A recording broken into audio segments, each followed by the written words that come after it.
नमस्कार दोस्तों, कैसे हैं आप। उम्मीद करता हूँ आप सभी लोग अच्छे होंगे। दोस्तों, इस वीडियो में हम सीखेंगे कि हमें एक्सेल शीट के डाटा को एक दूसरी शीट के अंदर ट्रांसफ़र करना हो तो हम कैसे करें। मान लीजिए आपके पास कई एक्सेल शीट्स हैं और उनमें अलग अलग डाटा है, लेकिन आप उस डाटा को एक नई एक्सेल शीट के अंदर ट्रांसफ़र करना चाहते हैं और वो भी आप चाहते हैं कि इस प्रकार से हो कि आपका सारा सीरियल उसमें मेंटेन हो और पार्टी नेम मेंटेन हो और उनके बिल नंबर और उनका अमाउंट भी बिल्कुल एक सिस्टमेटिक तरीके से मेंटेन हो। तो वो हम किस प्रकार से करेंगे, तो इस वीडियो में मैं आपको सिखाऊंगा। तो आइए दोस्तों, वीडियो शुरू करते हैं।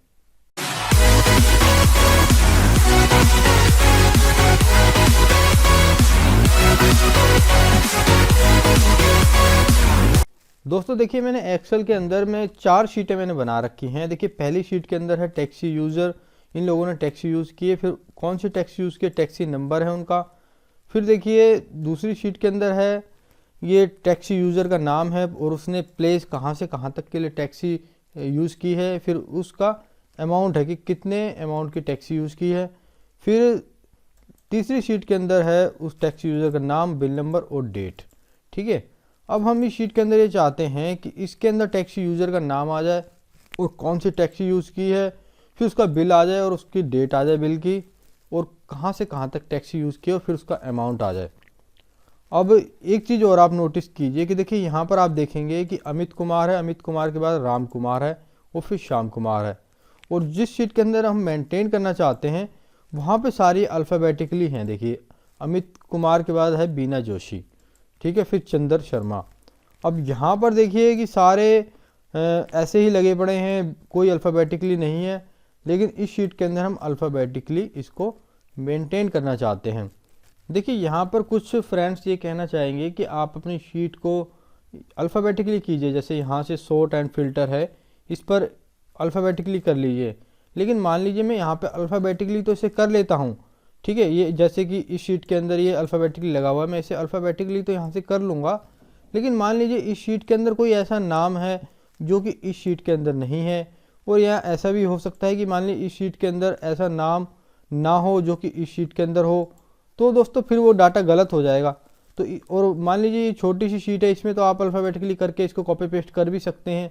लेकिन यदि आपके पास ऐसी बहुत बड़ी शीट हो जिसमें 1000-2000 नाम्स हों, तो उसमें तो आपको काफ़ी दिक्कत होगी। तो बेहतर होगा कि हम इस चीज़ को फॉर्मूले की सहायता से करें। तो इसमें हम लगाएंगे वी लुकअप। यदि हम वी लुकअप लगाएंगे तो ये बड़े सिस्टमेटिक तरीके से शीट मेंटेन हो जाएगी। तो आइए दोस्तों, इसमें वी लुकअप लगाना सीखते हैं। दोस्तों, वी लुकअप लगाने के लिए आप यहाँ वी एल टाइप करेंगे, उसके बाद वी लुकअप आ जाएगा। अब देखिए दोस्तों, वी लुकअप लगाने से पहले आप वी लुकअप का थोड़ा सा फंडा समझ लीजिए कि वी लुकअप आखिर किस प्रकार से काम करता है। दोस्तों, सबसे पहले पूछता है लुकअप वैल्यू। लुकअप वैल्यू में ये पूछेगा किस चीज़ को आप ढूंढना चाहते हैं। मान लीजिए आप किसी अनजान जगह पर जा रहे हैं, तो आप किसी व्यक्ति का नाम तो आपको याद होगा कि आपने उस व्यक्ति को ढूंढना है। तो सेम चीज़ इसी के अंदर है कि आपने सबसे पहले यहाँ पर उस आदमी का नाम मेंशन कर देना है। फिर टेबल एरे। टेबल एरे का मतलब होता है कि आप कहीं पर जाते हैं, आपको ये तो मालूम होता है कि वो आदमी किस एरिया के अंदर रहता है, तो आप उस एरिया के अंदर जाते हैं। सबसे पहले आपको आदमी का नाम पता होना चाहिए, फिर आप उस एरिया के अंदर जाएंगे, टेबल एरे यानी कि उसका एरिया। फिर जब आप उस एरिया के अंदर चले जाते हैं तो आपके पास उसका कुछ एड्रेस होना चाहिए। जैसे कि मान लीजिए आपको उसका मकान नंबर नहीं मालूम, लेकिन आपको ये तो मालूम होगा कि भैया वो कौन से कॉलोनी के अंदर रहता है। तो वही चीज़ इसके अंदर है कि ये पूछता है कॉलम इंडेक्स, कि भैया वो कौन से कॉलम के अंदर है। तो वही, ठीक है। तो अब हम इसके अंदर इसी प्रकार हम लुकअप वैल्यू को सिलेक्ट कर लेते हैं। ये लुकअप वैल्यू में हमने इस व्यक्ति का नाम सिलेक्ट कर लिया, उसके बाद में हमने इसके ऊपर कॉमा लगा दिया। अब हम जाते हैं शीट 1 के अंदर, टेबल एरे मतलब उसका एरिया। अब शीट 1 के अंदर देखिए यहाँ पर हमें टैक्सी नंबर मेंशन है, तो और इसमें अमित कुमार का नाम भी मेंशन है। तो हम इस शीट को सिलेक्ट कर लेते हैं। ये हमने इस शीट को सिलेक्ट कर लिया, ठीक है। उसके बाद हम इसको यहाँ से लॉक करेंगे। तो लॉक करने के लिए आप F4 का बटन दबाएंगे। यदि आप लैपटॉप के अंदर काम कर रहे हैं तो आप फंक्शन की के साथ F4 का बटन प्रेस करेंगे। उसके बाद में आप एक कॉमा लगाएंगे और यहाँ पर पूछ रहा है कॉलम इंडेक्स नंबर। तो कॉलम इंडेक्स टैक्सी नंबर हमारा कौन से कॉलम में है, सेकंड कॉलम में। तो हम यहाँ पर सेकंड प्रेस करेंगे और कॉमा लगाएंगे और 0 प्रेस करेंगे और एंटर प्रेस कर देंगे, ठीक है। ये हमारे पास टैक्सी नंबर निकल के आ गया। अब हमें इसी प्रकार बिल नंबर ढूंढना है। बिल नंबर के लिए हम सबसे पहले इक्वल का साइन प्रेस करेंगे और फिर यहाँ पर VL लिखेंगे, वी लुकअप आ जाएगा। फिर इस पर क्लिक करेंगे और लुकअप वैल्यू में हम अमित कुमार को सिलेक्ट कर लेंगे, फिर कॉमा लगाएंगे। फिर हम जाएंगे बिल नंबर वाले टेबल के अंदर। देखिए इस शीट के अंदर बिल नंबर है, तो हम टेबल एरे के अंदर इस टेबल को सिलेक्ट कर लेंगे। ये हमने इस टेबल के अंदर सेलेक्ट कर लिया, ये मैंने इस टेबल को सेलेक्ट कर लिया। फिर पूछता है column index number. Column index number देने से पहले हमें पहले इस एरिया को लॉक करना होगा, तो मैं फंक्शन की के साथ F4 का बटन प्रेस करता हूँ। फिर उसके बाद मैं इसमें कॉमा लगाता हूँ और बिल नंबर हमारा सेकंड कॉलम में है, तो मैं यहाँ पर 2 प्रेस कर देता हूँ और फिर कॉमा लगाता हूँ और फिर एग्जैक्ट मैच के लिए 0 प्रेस करते हैं और एंटर प्रेस करते हैं। देखिए बिल नंबर निकल के आ गया। अब डेट निकालने के लिए हम दोबारा से इसमें वी लुकअप का फॉर्मूला लगाते हैं। मैं यहाँ पर लिखता हूँ VL और वी लुकअप पे क्लिक कर देते हैं। फिर लुकअप वैल्यू के अंदर मैं अमित कुमार को सिलेक्ट कर लेता हूँ, फिर एक कॉमा लगाते हैं। अब हम उस टेबल के अंदर जाएंगे जहाँ पर बिल नंबर की डेट मेंशन हो। तो यहाँ पर देखिए बिल नंबर की डेट मेंशन है, तो मैं इस टेबल को सिलेक्ट कर लेता हूँ। फिर इस एरिया को लॉक करने के लिए फंक्शन की के साथ F4 का बटन प्रेस करते हैं, फिर कॉमा लगाते हैं और अब ये देखिए हमारी डेट थर्ड कॉलम के अंदर है, तो मैं यहाँ पर 3 मेंशन कर देता हूँ। फिर कॉमा लगाते हैं और एग्जैक्ट मैच के लिए हम यहाँ 0 प्रेस करते हैं और एंटर प्रेस कर देते हैं। देखिए ये हमारी डेट निकल के आ गई। उसी प्रकार हम प्लेस निकालेंगे, तो मैं यहाँ पर इक्वल का साइन प्रेस करता हूँ। यहाँ पर वी लुकअप लगाने के लिए VL टाइप करते हैं और वी लुकअप के ऊपर क्लिक कर देते हैं। फिर मैं अमित कुमार को लुकअप वैल्यू के अंदर अमित कुमार को सिलेक्ट कर लेता हूँ और कॉमा लगाता हूँ। और अब हम जाएंगे उस टेबल के अंदर जहाँ पर हमें ये प्लेस मेंशन मिले, तो मैं यहाँ पर क्लिक करता हूँ। यहाँ पर देखते हैं, देखिए यहाँ पर प्लेस मेंशन है, तो मैं इस टेबल को सिलेक्ट कर लेते हैं, ठीक है। और फंक्शन की के साथ में F4 का बटन प्रेस करते हैं, फिर कॉमा लगाते हैं। अब प्लेस हमारा सेकंड कॉलम के अंदर है, तो मैं 2 प्रेस करता हूँ, फिर कॉमा लगाता हूँ और फिर 0 प्रेस कर देते हैं और एंटर प्रेस करते हैं, तो हमारा प्लेस निकल के आ गया। अब इसी प्रकार हमें अमाउंट निकालना है, तो मैं यहाँ पर वी लुकअप लगाता हूँ। अब वी लुकअप के अंदर हम लुकअप वैल्यू में अमित कुमार को सिलेक्ट कर लेते हैं, उसके बाद कॉमा लगाते हैं। अब हम जाएंगे उस टेबल के अंदर जहाँ पर ये अमाउंट हमें मेंशन नज़र आए, तो देख लिए, ये देखिए यहाँ पर देखिए अमाउंट मेंशन है, तो मैं इस टेबल को सिलेक्ट कर लेता हूँ। उसके बाद में फंक्शन की के साथ में F4 का बटन प्रेस करना है, फिर कॉमा लगाते हैं।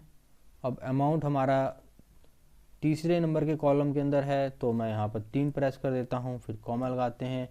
एग्जैक्ट मैच के लिए 0 प्रेस करते हैं और एंटर प्रेस करते हैं। देखिए हमारी ये चारों चीज़ें निकल के आ गई हैं। अब इस फॉर्मूले को पूरा मैं नीचे तक कॉपी पेस्ट कर देते हैं। आप यहाँ पर Ctrl+C और Ctrl+V भी कर सकते हैं और यहाँ पर Ctrl+D भी कर सकते हैं, तो मैं कंट्रोल के साथ में D प्रेस करता हूँ। देखिए हमारी टेबल बन गई है। अब हम एक बार चेक कर लेते हैं कि वाकई में ये टेबल के जो फिगर्स निकल के आए हैं ये सही हैं या सिर्फ हवाबाजी हो रही है। तो ठीक है, अब मान लीजिए अमित कुमार का चेक करते हैं। देखिए अमित कुमार के टैक्सी नंबर है 3382, तो हम देख लेते हैं अमित कुमार के। देखिए यहाँ भी 3382 है और बिल नंबर है 4700। देखिए हम चेक करते हैं अमित कुमार का बिल नंबर, यहाँ भी देखिए बिल नंबर 4700 है, डेट 21/11 है और देखिए यहाँ भी 21/11 है। अब इसने कहाँ से कहाँ तक के लिए ली है, फरीदाबाद टू दिल्ली एयरपोर्ट। अब देखते हैं, हम अपने टेबल के अंदर चेक करते हैं। ये देखिए अमित कुमार की फरीदाबाद टू दिल्ली एयरपोर्ट। चलिए हम किसी बीच के आइटम को चेक करते हैं। ये बीच का टैक्सी यूज़र हम लेते हैं। मैं यहाँ पर राजू श्रीवास्तव का लेता हूँ। राजू श्रीवास्तव ने टैक्सी नंबर 7331 यूज़ की है, बिल नंबर है 4712। राजू श्रीवास्तव का है, देखिए यहाँ पर राजू श्रीवास्तव का देखिए बिल नंबर है 4712 30/11। राजू श्रीवास्तव का बिल नंबर है देखिए 4712 और 30/11, ये ठीक है हमारा, ठीक है। और कहाँ से कहाँ तक इसने यूज़ किया है, फूड प्लेस है फूड डिस्ट्रीब्यूशन। चलिए हम इसका देखते हैं, राजू श्रीवास्तव का प्लेस राजू श्रीवास्तव का प्लेस, ये देखिए यहाँ पर भी फूड डिस्ट्रीब्यूशन लिखा हुआ है, अमाउंट में 500 आ रहा है। और यहाँ पर देख लेते हैं हम, यहाँ भी देखिए 500 ही आ रहा है। ऐसे ही हम किसी और आइटम को चेक करते हैं। देखिए ये टैक्सी यूज़र है स्वामी, स्वामी ने फरीदाबाद टू गुड़गांव के लिए टैक्सी यूज़ की है। तो हम चेक कर लेते हैं स्वामी का। देखिए स्वामी का फरीदाबाद टू गुड़गांव 1358 रुपये का अमाउंट आ रहा है इसका, और यहाँ पर भी हमारा 1358 का ही अमाउंट आ रहा है। तो इसका मतलब ये हमारी टेबल बिल्कुल सही बनी है। दोस्तों वी लुकअप टेबल का इस्तेमाल इसीलिए किया जाता है कि हम अपने डाटा को सिस्टमेटिक तरीके से मेंटेन कर सकते हैं। मान लीजिए यहाँ पर कोई नाम अगर गलत लिखा होता, यहाँ पर कोई नाम ऐसा होता कि जो कि इस टेबल के डाटा से मैच नहीं करता, जब हमारी इस टेबल के डाटा से नाम मैच नहीं करता, या कोई गलत या कोई यहाँ पर अमाउंट गलत लिखा हुआ होता, ठीक है, तो वो इस वी लुकअप के ज़रिए पकड़ में आ जाता है कि वो अमाउंट सही है या गलत है। अगर कोई ऐसा अमाउंट होता कि जो इस टेबल के अंदर तो है, लेकिन हमारी जो इस टेबल को हम बना रहे हैं उस टेबल के अंदर वो नाम नहीं है, तो वहाँ पर नॉट एप्लीकेबल लिखा हुआ आ जाता। देखिए मैं आपको एक एग्जांपल के ज़रिए बताता हूँ। मान लीजिए मैं यहाँ पर एक नया कॉलम इंसर्ट कर देता हूँ। ये देखिए ये मैंने कॉलम को इंसर्ट कर दिया। उसके बाद में मैं यहाँ पर बॉर्डर लगा देता हूँ। अब यहाँ पर मैं एक नया नाम देता हूँ राधा, ठीक है, ये मैंने राधा लिखा यहाँ पर, ये मैंने लिखा यहाँ पर राधा, ठीक है, राधा। अब मैं इसका टैक्सी नंबर ढूंढना चाहता हूँ, तो मैं इसमें वी लुकअप लगाऊंगा। तो देखिए अब एक चीज़ और आप देखिए कि मैंने जितने भी शीट बना रखी हैं यहाँ पर किसी के अंदर भी राधा मेंशन है ही नहीं है, ठीक है, यहाँ पर किसी भी टेबल के अंदर राधा मेंशन नहीं है। और मैं इस टेबल के अंदर राधा लिख देता हूँ, ठीक है, और मैं अब इसमें वी लुकअप का फार्मूला लगाता हूँ। चलिए मैं इस वी लुकअप के फार्मूला को यहाँ से कॉपी ही कर लेता हूँ। मैं यहाँ पे कॉपी पेस्ट करता हूँ, तो मैंने यहाँ पे Ctrl+D कर दिया। तो देखिए यहाँ पर नॉट एप्लीकेबल लिखा हुआ आ गया। तो देखिए वी लुकअप का यही फंडा रहता है कि इसमें हमारा डाटा सिस्टमेटिक तरीके से मेंटेन हो जाता है। हमें पता चल जाता है कि हमारा डाटा सही तरीके से मेंटेन हुआ है या नहीं हुआ है। कोई चीज़ ऐसी होती है कि हमारी टेबल के अंदर नहीं होती, वो इस टेबल के अंदर में पकड़ में आ जाती है। आशा करता हूँ दोस्तों ये वीडियो आपको अच्छा लगा होगा। इस वीडियो को लाइक करें और चैनल को सब्सक्राइब करें, साथ में नोटिफिकेशन बेल को भी दबाएं, जिससे आपको ऐसी वीडियोस मिलती रहे और आपकी नॉलेज बढ़ती रहे। ठीक है दोस्तों, अब मैं आपको नेक्स्ट वीडियो मिलता हूँ नेक्स्ट टॉपिक के साथ में। तब तक के लिए जय हिंद, वंदे मातरम।